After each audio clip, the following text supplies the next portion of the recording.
மேடை கச்சேரியில ரொம்ப நேரம் நின்னா மூட்டு வலி பயங்கரமா இருக்கு. அந்த நேரத்துல என்ன காப்பாத்துற ஒரே ஒரு ஆயில் பச்சை இலை ஆர்த்தோ ஆயில் நான் யூஸ் பண்ணிட்டு இருக்கேன். நீங்க பச்சை இலை ஆர்த்தோ ஆயில். வாவ் தமிழா நேயர்களுக்கு வணக்கம். First impression is the best impression சொல்லுவாங்க.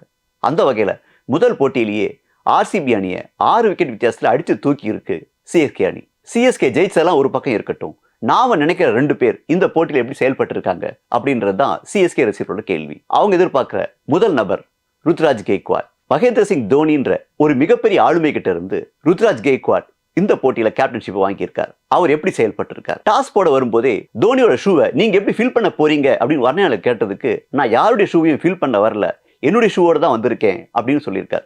சரி, பேச்செல்லாம் இருக்கட்டும், கிரவுண்ட்ல எப்படி செயல்பட்டார்? கிரவுண்ட்ல ருத்ராஜ் கெய்க்வாட் கேப்டனா இருந்தாலும் இன்னைக்கு போட்டியை அதிகமா வழிநடத்துது தோனின்னு சொல்லலாம். அதாவது மாப்பிள்ள அவர் தான், ஆனா சட்டை இருந்துன்னு சொல்லுவாங்க இல்லையா, அந்த மாதிரி பல இடங்கள்ல ஃபீல்டிங்க தோனி செட் பண்ணதை பார்க்க முடிஞ்சது. உதாரணமா ஒரு கட்டத்துல தீக்ஷனா எங்க நிக்கிறதுன்னு தெரியாம தடுமாறிட்டு இருந்தார். அவர் ருத்ராஜே பார்த்துட்டு இருக்க அவரை கைத்தட்டி கூப்பிட்ட தோனி பவுண்டரி லைனுக்கு போக சொன்னார். ஒரு கட்டத்துல தோனி சொல்றதை கேட்கறதா இல்ல ருத்ராஜ் சொல்றதை கேட்கறதான்னு புரியாம அவர் குழம்பிட்டு இருந்தார். அப்புறம் ருத்ராஜ் தோனி சொன்ன இடத்துலயே இவர் அனுப்பியிருக்கார். இப்படி பல வழிகள்ல இன்னைக்கு ருத்ராஜுக்கு தோனி வழிகாட்டி இருக்கார். முதல் போட்டிங்கிறதால என்னவோ ருத்ராஜ் கெய்க்வாட்டுக்கு இன்னைக்கு பல குழப்பங்கள் இருந்திருக்குன்னு நினைக்கலாம். அணியில 7 பந்து வீச்சாளர்கள் இருந்தாங்க. ரச்சின் ரவீந்திரா இருந்தார், மிச்சல் இருந்தார். ஆனா அப்படி இருந்தாலும் குறிப்பிட்ட 5 பேருக்கு மட்டுமே ஓவர் கொடுத்திருக்கார் ருத்ராஜ் கெய்க்வாட். அடுத்த போட்டிகள்லயாவது அவர் அதை சரி செய்வார் நம்புவோம். அதோட பேட்டிங் பண்ணும் போதும் அவர் கொஞ்சம் பதட்டம் இருந்துச்சு.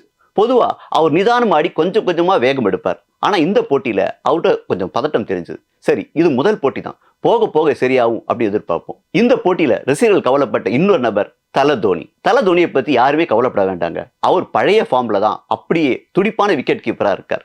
ஆனா பேட்டிங் பண்ண மட்டும் கொஞ்சம் யோசிக்கிறார். இந்த தொடரை பொறுத்த வரைக்கும் இன்னைக்கு எப்படி ருத்ராஜ் கெய்க்வாட்டை வழிகாட்டினாரோ அதே மாதிரி இந்த தொடர் முழுக்க அவர் வழிகாட்டுவார் அப்படின்னு உறுதியா நம்பலாம். சிஎஸ்கே அணி இந்த போட்டியில 4 பேர்களை புதுசாக அறிமுகப்படுத்தி இருக்கு. முஸ்தபிசுர் ரஹ்மான், ரச்சின் ரவீந்திரா, மிட்சல், சமீர் ரிஸ்வி. இந்த 4 பேர் தான் அந்த வீரர்கள். இந்த 4 பேர்ல 3 பேருக்கு வாய்ப்பு கிடைக்க 2 பேரை சரியா பயன்படுத்திட்டு இருக்காங்க. ரச்சின் ரவீந்திரா ஒரு பக்கம் 247 ஸ்ட்ரைக் ரேட்டோட அதிரடியான ஆட்டத்தை கொடுத்திருக்கார். இன்னொரு பக்கம் முஸ்தபிசுர் ரஹ்மான் 4 விக்கெட்களை அள்ளி இருக்கார். அதனால அடுத்தடுத்த போட்டிகள்ல இவங்க 2 பேருக்கும் கண்டிப்பா வாய்ப்பு இருக்குன்னு நம்பலாம். சிஎஸ்கே அணியுடைய மிகப்பெரிய பலமே தொடக்க ஜோடி தான். 2008ஆம் ஆண்டுல இருந்து இந்த காலகட்டம் வரைக்கும் எந்த தொடர்ல எல்லாம் தொடக்க ஜோடி சிறப்பா அடிச்சோ அந்த தொடர்ல எல்லாம் சிஎஸ்கே அணி கோப்பையை ஜெயிச்சிருக்கு. ஆரம்ப காலகட்டத்துல முரளி விஜய் நிதானமா ஆடுவார், மேத்யூ ஹிடன் அதிரடியா ஆடுவார். அடுத்து சில காலங்களுக்கு பிறகு பப் டு பிளிஸ் நிதானமா ஆட ஷேன் வாட்சன் அதிரடி காட்டினார். கடந்த சில ஆண்டுகள்ல ஒரு பக்கம் ருத்ராஜ் கெய்க்வாட் நிதானமா ஆட அவருக்கு ஈடு கொடுத்து அதிரடியா ஆடி கான்வே அணியை மீட்டார். அந்த ஃபார்மேட் படி இந்த ஐபிஎல்ல ருத்ராஜ் நிதானமாகவும் ரச்சின் ரவீந்திரா அதிரடியாகவும் ஆடுவார் எதிர்பார்க்கப்பட்டிருக்கு. அதுக்கேற்ற மாதிரி இந்த போட்டியில மிகச்சிறந்த ஆட்டத்தை ரச்சின் ரவீந்திரா வெளிப்படுத்தி இருக்கார். 37 ரன்களை அவர் எடுத்திருக்கார். 37 ரன்களை எடுத்தது முக்கியம் இல்ல, அதை 247 அப்படின்ற ஸ்ட்ரைக் ரேட்ல எடுத்தது தான் முக்கியம்.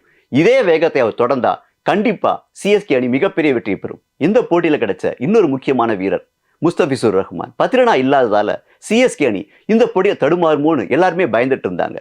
ஆனா 10 ரனாவே இனிமே தேவையில்லை அப்படின்ற அளவுக்கு மிக சிறப்பா பந்து வீசி 4 விக்கெட்களை வீழ்த்தியிருக்கார் முஸ்தபிசுர். அதனால இனி 10 ரனாவே திரும்பி வந்தாலும் அவருக்கு அணியில் இடம் கிடைக்குமான்றது மிகப்பெரிய சந்தேகமா இருக்கு. இந்த போட்டியை பார்த்ததுல இருந்து அடுத்தடுத்த போட்டிகள்ல சிஎஸ்கே உடைய ஃபார்மேட் எப்படி இருக்கும்னு நமக்கு சில விஷயங்கள் தெரியுது. முதல் விஷயம், ருத்ராஜ் கெய்க்வாட் கேப்டனா இருந்தாலும் தோனி தான் அணியை வழி நடத்துவார். இரண்டாவது விஷயம், சிஎஸ்கே அணி தொடக்க ஜோடி உறுதி செய்யப்பட்டு விட்டது.